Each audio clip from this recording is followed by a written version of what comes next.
놀라운 사랑의 기적의 하나님 지금 이곳에 오소서. 목의 생각 281번째 2026년 설날 주간 이후 축복을 누리는 하나님의 사람들, 2026년 2월 22일 설날은 하나님께서 하나님의 사람들에게도 허락하신 소중한 명절이었습니다. 분주한 일상을 잠시 내려놓고 가족과 함께 둘러앉아 지난 시간을 돌아보고 새해 소망을 나누며 서로의 안부를 묻는 시간은 그 자체로 은혜였습니다. 우리의 호흡과 만남과 웃음이 모두 하나님의 섭리 안에 있음을 새삼 느끼는 시간이기도 했습니다. 개혁주의 신앙 안에서 우리는 분명히 합니다. 모든 좋은 것이 위로부터 곧 하나님께로부터 온다는 사실입니다. 그래서 복 많이 받으십시오라는 인사는 단순한 세속적 덕담이 아닙니다. 그것은 하나님의 주권적인 은혜를 인정하는 신앙의 고백이며 우리의 삶을 다스리시는 분이 하나님이심을 믿는 고백입니다. 그러나 우리는 하나님의 복을 누리면서도 동시에 조심해야 할 부분이 있습니다. 복은 분명히 은혜지만 그것을 붙드는 우리의 태도가 바르지 않으면 오히려 신앙을 흐리게 만들 수 있기 때문입니다. 설날 주간 이후 다시 시작된 일상 속에서 우리가 특별히 경계해야 할 두 가지를 함께 묵상해 보고자 합니다. 1. 복을 세속적 성공으로만 축소하지 않도록 조심해야 합니다. 개혁주의 신앙은 하나님의 절대 주권을 강조합니다. 우리의 형통도 우리의 고난도 모두 하나님 뜻 안에 있으며 우연은 하나도 없습니다. 우리의 삶은 하나님의 섭리라는 크고도 정교한 손길 안에 놓여 있습니다. 그렇기에 우리는 복을 단지 물질적 풍요나 건강, 사업의 번창, 자녀의 성공과 같은 외적인 결과로만 이해해서는 안 됩니다. 물론 하나님께서는 우리의 필요를 아시고 채워주시는 아버지이십니다. 그러나 성경이 말하는 참된 복은 그보다 더 깊습니다. 그것은 하나님과의 올바른 관계 곧 언약 안에 거하는 삶입니다. 만약 우리가 여전히 잘 되면 복이고 안 되면 저주다라는 기준으로 신앙을 재단한다면 우리는 어느새 하나님을 목적이 아닌 수단으로 삼고 있는 것입니다. 형통할 때만 감사하고 어려울 때는 원망하는 신앙은 아직 복의 본질을 모르는 신앙입니다. 참된 복은 상황의 유무에 달려있지 않습니다. 건강할 때도 평상에 있을 때도 풍성할 때도 부족할 때도 하나님을 신뢰할 수 있는 믿음, 바로 그것이 복입니다. 형통할 때는 교만하지 않고 감사로 무릎 꿇으며 어려울 때는 낙심하지 않고 인내로 주님을 바라보는 삶, 그 삶이야말로 복받은 자의 모습입니다. 그러므로 우리의 복을 성공이 아니라 하나님의 자신으로 이해해야 합니다. 하나님이 함께 하신다면 그것이 복이며 하나님이 동행하신다면 그것으로 충분합니다. 이 복을 나만의 것으로 여기지 않도록 조심해야 합니다. 하나님께서 주시는 복은 언제나 흘러가도록 주어진 것입니다. 아브라함에게 주신 복도 너로 말미암아 모든 민족이 복을 얻을 것이라는 약속 안에 있었습니다. 복은 멈춰있는 웅덩이가 아니라 흘러가는 강물과 같습니다. 그러나 우리는 자칫 복을 개인의 소유처럼 붙들기 쉽습니다. 내 가정만 편안하면 된다는 생각, 내 자녀만 잘 되면 충분하는 태도는 복의 지경을 너무 좁게 만드는 것입니다. 그렇게 되면 복은 점점 작아지고 신앙은 점점 이기적으로 변해갑니다. 하나님께서 우리에게 주신 은혜는 보내라고 주신 것입니다. 설날 이후 다시 시작된 삶의 자리에서 우리는 복의 통로가 되어야 합니다. 따뜻한 격려의 말 한마디, 누군가를 위해 흘리는 기도의 눈물, 시간과 물질을 아끼지 않는 섬김이 바로 하나님의 복을 흘러보내는 통로입니다. 그리고 그 출발은 언제나 예배입니다. 바로 줄 예배를 통해 우리로부터 시작됩니다. 우리가 먼저 하나님 앞에서 엎드려질 때 우리의 마음은 넓어지고 우리의 손은 열리며 우리의 시선은 이웃을 향하게 됩니다. 예배는 복을 확인하는 시간이자 복을 나누도록 부르심을 받은 시간입니다. 맺으며 사랑하는 여러분, 설날을 지나 다시 일상으로 돌아온 우리의 삶은 여전히 하나님 손 안에 있습니다.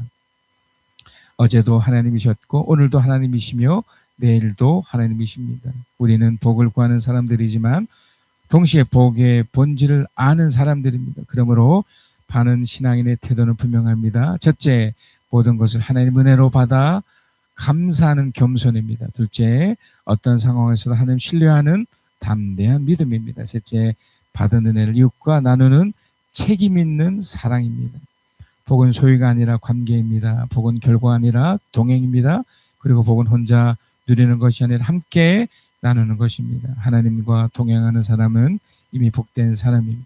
2026년의 걸음마다 우리가 구해야 할 것은 더 많은 소유가 아니라 더 깊은 하나님과의 친밀함이기를 소망합니다. 그리고 그 친밀함이 우리 교회와 이웃에게 흘러가기를 소망합니다.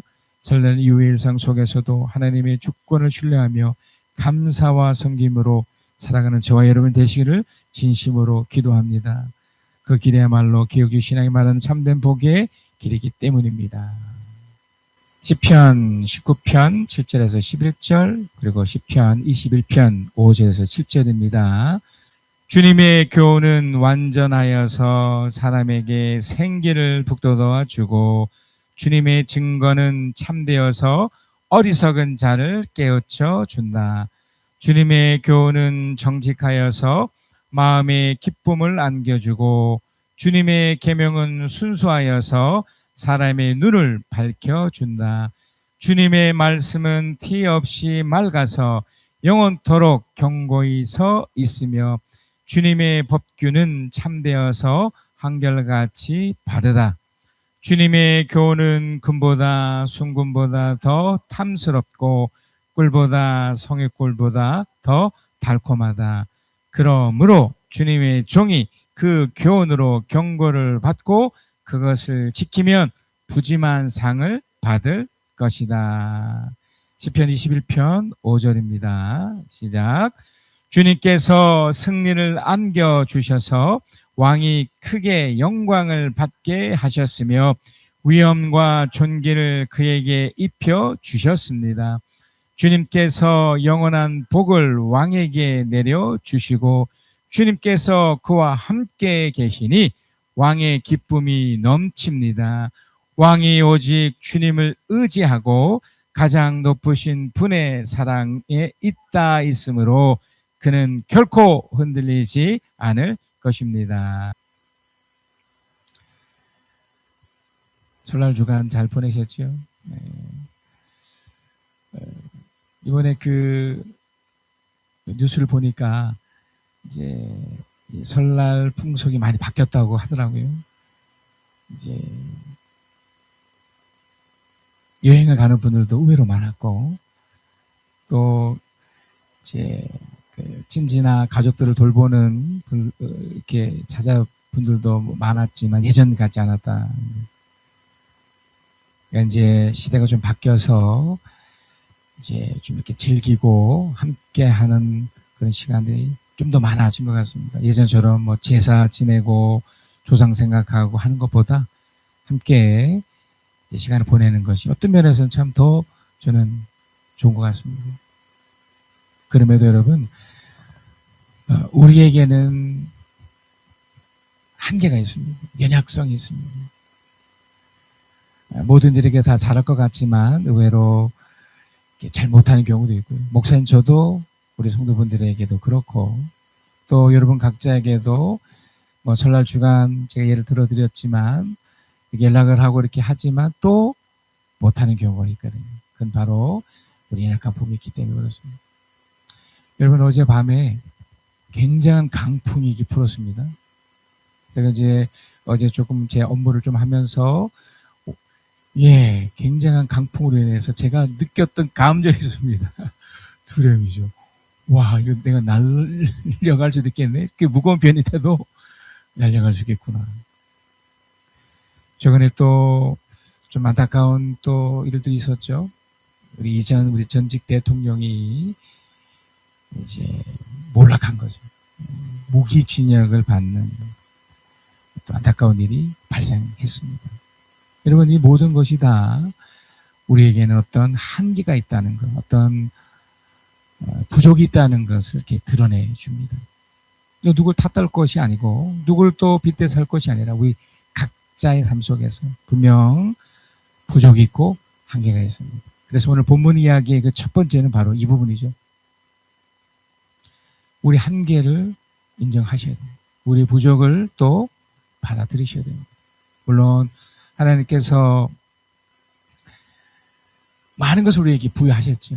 하나님을 모르는 사람에게도 축복 같은 것들을 맡기셨어요. 재능을 주셨고 이 땅 가운데 마음껏 펼칠 수 있는 기회 주신 것 분명합니다. 그럼에도 연약성이 있습니다. 그래서 하나님은 당신의 이런 위치, 그러니까 하나님으로서의 그런 모습을 드러냄을 통해 우리가 얼마나 아무것도 아닌 존재인지를 드러내주셨습니다. 시편 19편에 이런 표현이 있습니다. 하늘은 하나님의 영광을 드러내고 창공은 주의 솜씨를 알려준다. 낮은 낮에게 말씀을 전해주고 밤은 밤에게 지식을 알려준다.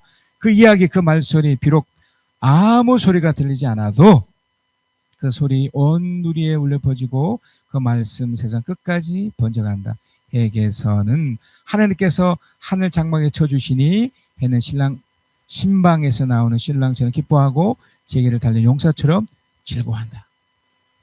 대단한 것 좀 보이지만 하나님이 당신이 창조주임을, 또한 인간은 철저하게 그 앞에 창조물임을 드러내주는 표현이죠. 제가 좀 전에 예를 들어드렸지만 바람 앞에서도 두려움을 느끼는 것이 인간의 마음이지 않습니까? 아무리 엄청난 권력을 손에 쥐었다 하더라도 결국 자기 마음대로 못하는 거잖아요. 특별히 민주주의 사회 속에 정말 다양한 의견이 있음에도 불구하고 그걸 함부로 못하는. 왜 그렇습니까? 피조물이기 때문에, 창조물이기 때문에. 그래서 우리는 내 자신의 한계를 인정할 뿐만 아니라 하나님을 인정해야 됩니다. 그래서 하늘 이 끝에서 나와서 하늘 저 끝까지 돌아가니 그 뜨거움을 피할 자 없다. 하나님의 1차 속성이 무엇입니까? 하나님의 심판권이죠. 그러니까 그 불교에서 말하는 인과응보가 결코 틀린 말이 아닌 겁니다. 우리가 이 땅을 함부로 살면 함부로 산 만큼의 대가를 치르게 되고요. 반대로 꼭 하나님이 아니더라도 또 다른 종교를 가지나 하더라도 어떤 신에 대한 두려움이 있다면 그나마 다행이죠. 특별히 우리는 하나님 믿는 사람들이기 때문에 하나님의 존재를 인정하고 그분 앞에 서 있을 수만 있다면 어떻게 될까요? 우리는 그래도 괜찮은 삶을 살 수 있습니다. 문제는 우리 한계를 인정하지 않는 거죠. 우리의 어리석음과 우리의 부족을 인정하지 않는 겁니다. 오늘 본문에 나타나는 다윗은 가장 첫 시작에서 바로 이 부분을 인정한 겁니다. 다윗은 분명 당신의 인생 속에 참혹게 된 시간이 있었지만 결국 그는 왕이 됐습니다. 이스라엘 다시는 최고 권력을 가진 한 사람이 되었습니다. 왕이 된 이후에 무려 40년간 이전에 사울도 마찬가지였지만 다스렸습니다.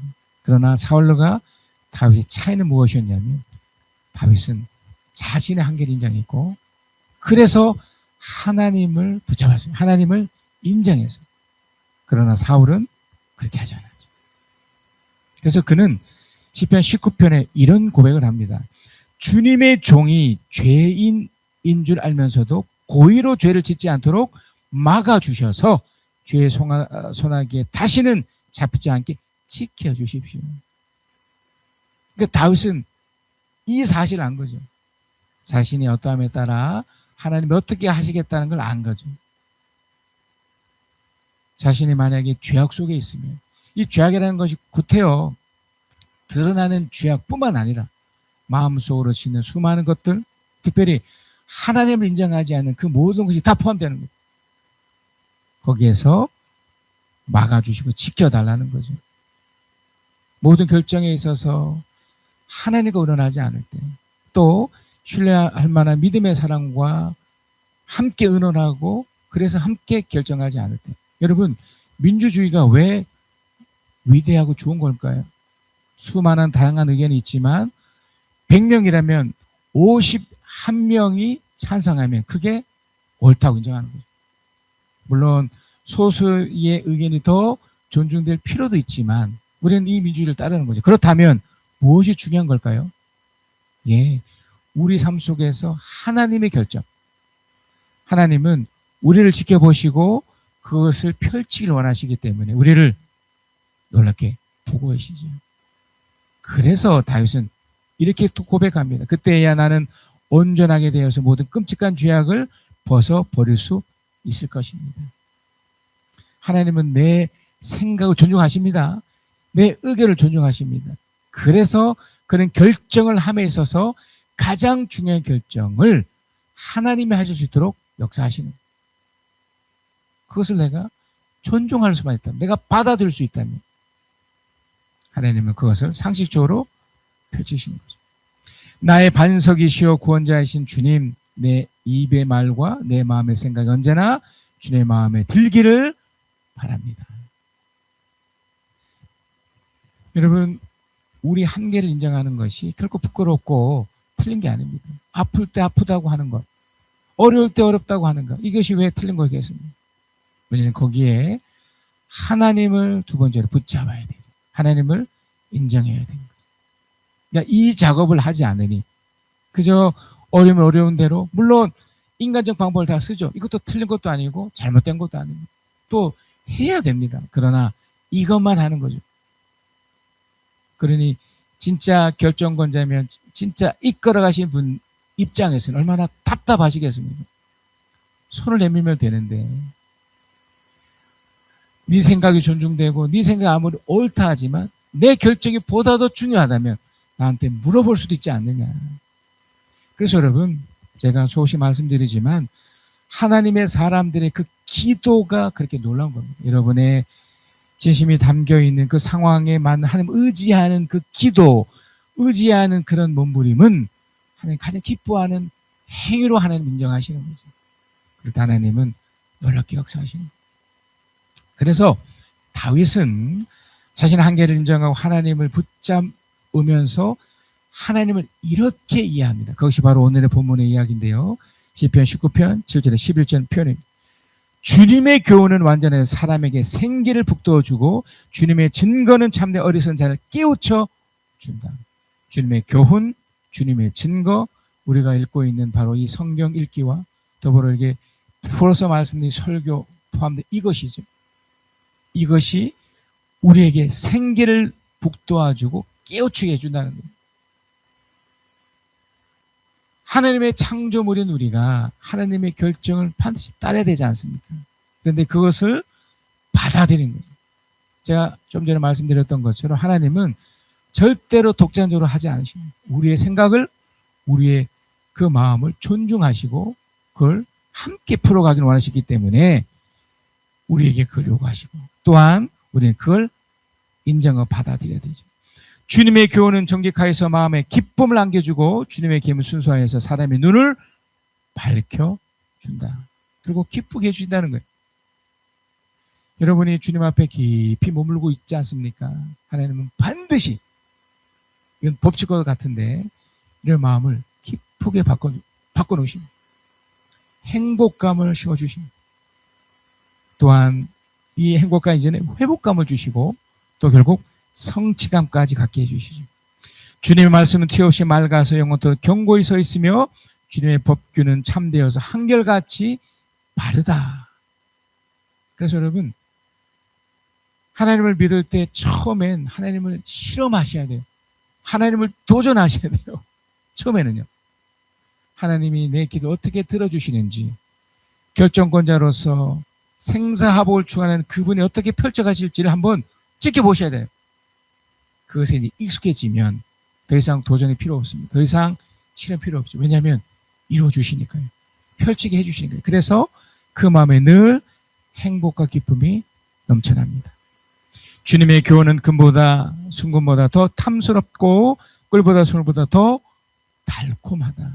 그래서 여러분, 교회 오셔서 설교를 듣는 것, 여러분의 성경 읽는 것이 더 이상 지루한 또 잠자기 수단이 되지 않는 거죠. 오히려 더 행복한 도구들이 되는 겁니다.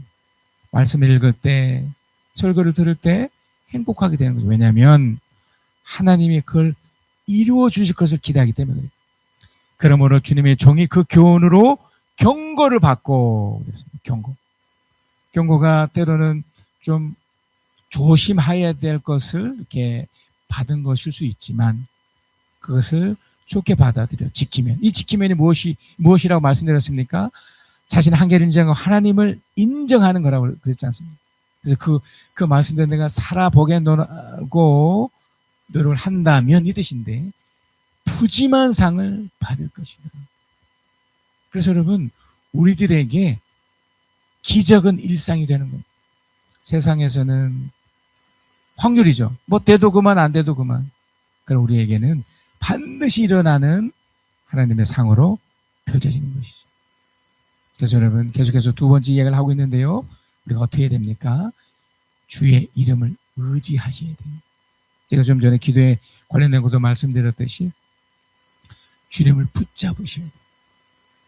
좋을 때는 감사로 붙드시면 되고 좀 안 좋게 펼쳐갈 때는 주님을 진짜 붙드시면서 나가셔야 돼요. 이걸 이제 우리 입장에서는 붙드는 것이 되고 의지하는 것이 된다면 하나님 입장에서는 뭘까요? 바로 전쟁 같은 상황이 되는 겁니다. 하나님 일하시기 때문에 그래요. 다윗은 복수하지 않아요. 시간이 흘러 그가 왕이 되어 그의 아들 압살롬으로부터 버림을 당할 때도 또 그 왕권이 찬탈되는 그런 위협 속에서도 그는 맞서지 않았어요. 오히려 도망을 갑니다. 그러면서 그는 하나님을 의지하며 그 복수를 하나님께 맡기죠. 안타깝게 그의 아들은 압살롬은 죽음으로 끝이 나지만, 그래서 참 안타까운 현실을 봤지만 하나님께서 승리케 하시죠. 우리 임금님께서 고난 가운데서 주님께 기도하실 때에 시편 20편의 그 내용 중에 주님께서 임금님께 응답하여 주시기를 원합니다. 다윗을 향해 누군가가 이렇게 했으면 좋겠습니다 라는 건데요. 야곱의 하나님께서 친히 임금님을 지켜주시기를 바랍니다. 안 될 수도 있을 것 같은데 반드시 이렇게 되는 것을 바라고 있는 거죠. 성소에서 임금님을 도우시고 시온에서 임금님을 붙들어 주시기를 원합니다. 임금님께서 바치는 모든 재물을 주님께 기억하여 주시고 주님께 올리는 번제를 주님께서 기쁘게 받아주시기를 바랍니다. 그러니까 작지만 여러분이 이 예배 행위 아래 있지 않습니까? 하나님의 말씀을 이렇게 상기하고 기억하고 또 이번 한 주간을 그 말씀에 의지하여 살게 놀아라는 다짐, 이런 것들, 또 작지만 여러분이 주님 앞에 흘러보낸 거, 하나님 받은 은혜를 감사하고 또 다시 믿음으로 심는 그런 행위, 이 모든 것들이 다 주님을 의지하는 행위가 돼요. 자, 이것이 어떻게 됩니까? 하나님이 일하시는 어떤 근거가 되어 주어서 전쟁 같은 이런 상황 속에서도 하나님이 일하시는 것을 경험하게 됩니다. 그것을 보게 되고 겪게 됩니다. 그래서 다윗은 시편 20편에 이런 고백을 합니다. 어떤 이는 전차를 자랑하고 어떤 이는 기말을 자랑하지만 우리는 주 우리 하나님의 이름만을 자랑합니다. 안 거죠. 하나님의 그 어떠함을 그는 직감하고 한 겁니다. 대적들은 엎어지고 넘어지지만 우리는 일어나서 꿋꿋이 섭니다. 저사 또 다른 위협이 와서 내가 넘어질 지경까지 펼쳐져도 내가 주님을 의지하는 한 주님 우리의 왕의 승리를 안겨주십시오. 우리가 주님을 부를 때에 응답하여 주십시오. 주님은 승리를 주시고 응답하여 주십니다. 이것만 남습니다. 기다림만 남는 거죠. 여러분이 묵묵히 서 있으면 기다림만 남게 됩니다. 자, 결국 하나님은 이 세 번째로 연결해 주십니다. 첫 번째인 내 한계를 인정하고 하나님을 인정하면, 그래서 두 번째인 주의 이름을 의지하게 되면 세 번째가 됩니다. 이미 말씀드렸듯이 하나님의 승리를 확신하게 됩니다. 여기 우리의 기다림이 필요하지만 하나님의 승리가 예정되어 있는 겁니다. 시편 21편 1절 4절에 보면 이런 표현이 있습니다. 주님께서 우리 왕에게 힘을 주심으로 왕이 기뻐하며 주님께서 승리를 주심으로 왕이 크게 즐거워합니다. 아직 이런 일이 일어나지 않았습니다. 그가 이 시편 21편을 쓸 때는 그가 왕이 되기 이전이니까요. 우리가 저번 주에도 그런 비슷한 표현을 보았지만 미리 내다본 겁니다. 여러분 믿음이 그런 거지 않습니까? 이미 되었던 일보다 앞으로 될 것에 대해 하나님을 믿으며 나가는 거라면 하나님께서 그 기다림만 우리가 기다릴 수만 있다면 당신이 승리 주시겠다 이 뜻이죠. 그래서 하나님 우리에게 힘을 주시고 또 그것 때문에 기다릴 수만 있다면 우리는 크게 즐거워할 수 있는 겁니다. 심지어 죽음 이후까지도 마찬가지죠. 다윗은 고백합니다. 왕이 소원하는 바를 주님께서 들어주시고 왕이 입술로 청한 바를 주님께서 물리치지 않으셨습니다. 셀라. 결국 여러분, 여러분의 기도가 반드시 응답되게 되어 있습니다. 어떨 때요? 자신의 한계를 인정하고 주님을 인정하고 주의 이름을 의지할 때인 거죠. 그러면 주님은 그 승리의 모습으로 또 승리의 그 역할로 이렇게 해주신답니다. 온갖 좋은 복을 왕에게 내려주시고 왕의 머리에 숭근별관을 씌워 주셨습니다. 그가 왕이 되기 이전부터 이것을 꿈꿔왔지만 그 현실로 일어났고요. 그가 왕이 된 이후에도 여전히 우여곡절을 겪지만 그것이 유지되고 펼쳐졌죠. 왕이 주님께 생명을 구했을 때 주님께서는 그에게 장수를 허락하셨습니다. 오래오래 살도록 긴긴 날을 그에게 허락하셨습니다. 장수의 복을 주신 거죠. 여러분, 하나님을 믿는다는 것이 결코 어렵지 않습니다. 하나님을 모르니까 어렵게 느껴지는 거죠. 하나님을 제대로 한다면, 그래서 주님을 제대로 붙잡고 의지하면 다윗에게 주었던, 우리 주 예수 그리스도에게 주셨던 그런 복들이 우리에게 연결이 되는 거죠. 그 증거가 하나가 장수의 복인 겁니다. 오래오래 살도록 행복하고 즐겁게 또 마음껏 누리며 살 수 있도록 하시게 되는, 그걸 허락하신다는 겁니다. 또 어떤 일이 펼칠까요? 세상에 부정적인 영향들이 있지 않습니까? 전쟁이라는 표현은 아군이 있으면 적군이 있다는 거고, 뭐 눈에 보이는 적과 눈에 보이지 않는 것 다 포함되지만 그 적들에 대해 하나님이 이렇게 하시겠다는 거죠. 우리가 볼 때는 이게 좀 이상하게 느낄지 모르지만 하나님은 결정권자하고 집행권자지 않습니까? 선과 악이 우리 손에 있지 않고 주님 손에 있기 때문에 주님은 내가 주님을 의지하고 나가는 이 사람은 승리로 펼쳐지게 하시지만 그렇지 않은 자들에게는 너무나 가혹하리만큼 무서운 것을 집행하신다는 것. 지금 당장 일어나지 않더라도 임금님께서 나타나실 때에 원수들을 불구덩이 속에 던지실 것입니다. 임금님께서는 원수의 자손을 이 땅에서 끊어버리실 것이며 그들의 자손을 사람들 가운데서 씨를 말리실 것입니다. 우리는 과거 역사 속에 조선 왕조라는 것을 아실 겁니다.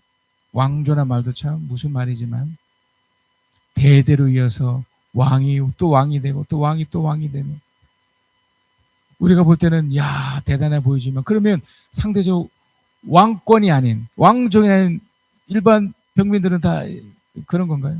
뭐 벌 볼 일 없는 건가요? 아니죠. 분명 이상한 겁니다.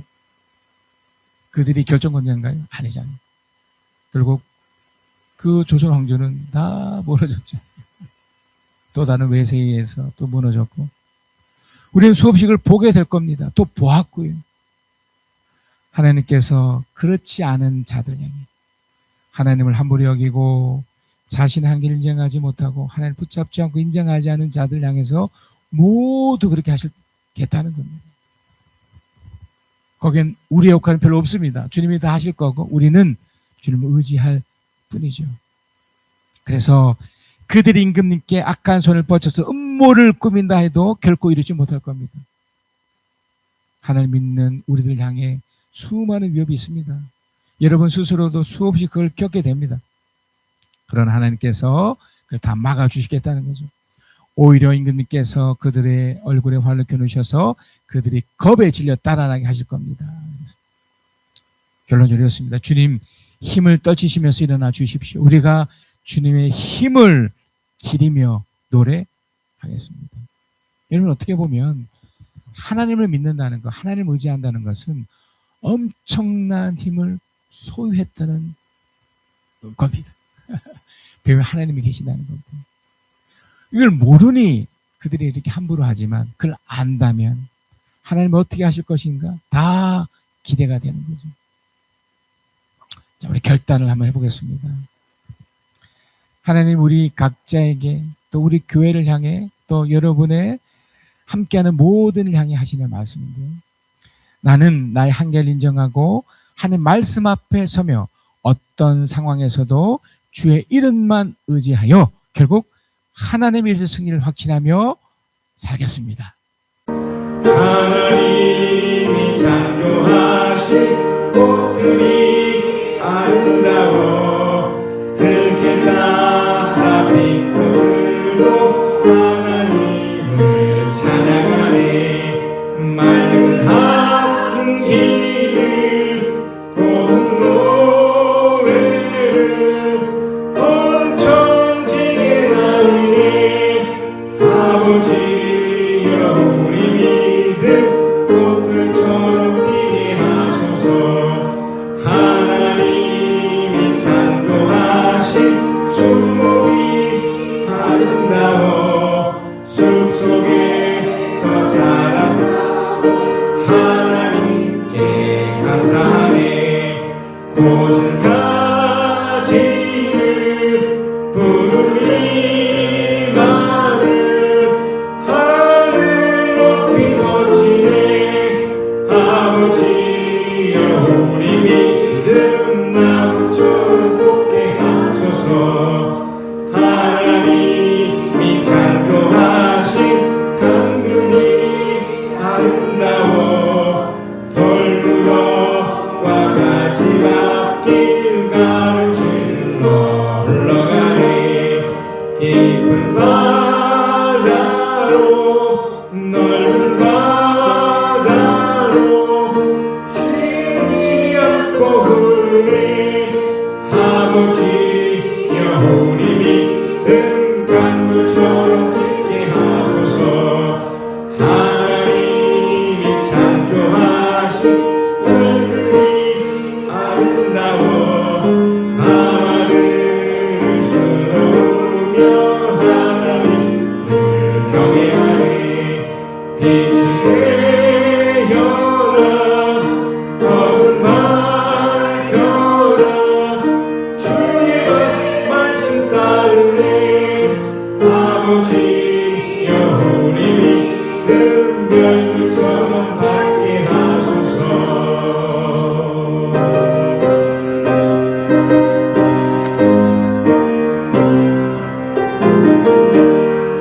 소리 없이 웃음